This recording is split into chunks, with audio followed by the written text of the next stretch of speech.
jamono mu làmb àdduna bi yépp. Chers amis d'ici et d'ailleurs, nous vivons des moments assez particuliers, des moments très sombres, des moments extrêmement délicats dont il nous faut mesurer toutes les conséquences et toutes les implications. Depuis 2 jours, s'est déclenché au Moyen-Orient une guerre, il faut l'appeler telle quelle, déclenchée par les États-Unis d'Amérique et leurs alliés israéliens qui ont choisi de frapper un pays, notamment l'Iran, et qui ont déclenché la riposte de ce pays qui a embrasé toute la région du Golfe. Nous serons très naïfs si nous pensions que ça se limiterait à cela. Nous souhaitons tous que ça n'aille pas plus loin que ça. Mais nous devons être pessimistes, voir les choses de la manière la plus lucide et la plus réaliste possible. Des frappes ont été opérées, une réaction s'est déclenchée, qui peut entraîner d'autres réactions avec d'autres acteurs qui vont entrer dans le conflit et peut-être des ramifications qui dépasseront cette partie du monde.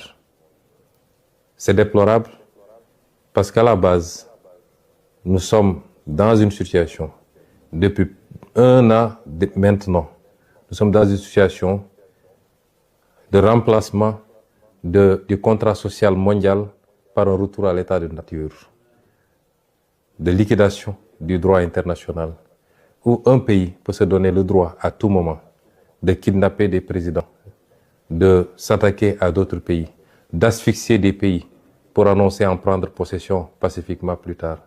Un pays sans résolution ni mandat des Nations Unies peut décider de frapper d'autres pays, de tuer, d'assassiner, il faut le dire tel quel, leurs dirigeants.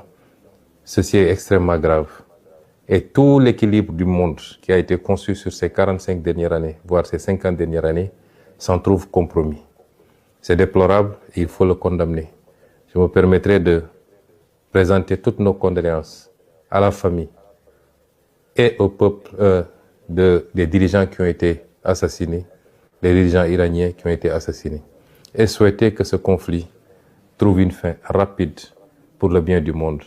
Il nous faut mesurer toutes les conséquences de ce conflit, qui dépasse le simple aspect militaire. Nous savons tous que aujourd'hui, le trafic autour du détroit d'Ormuz est compromis, et nous savons que minimum 40% ou 30%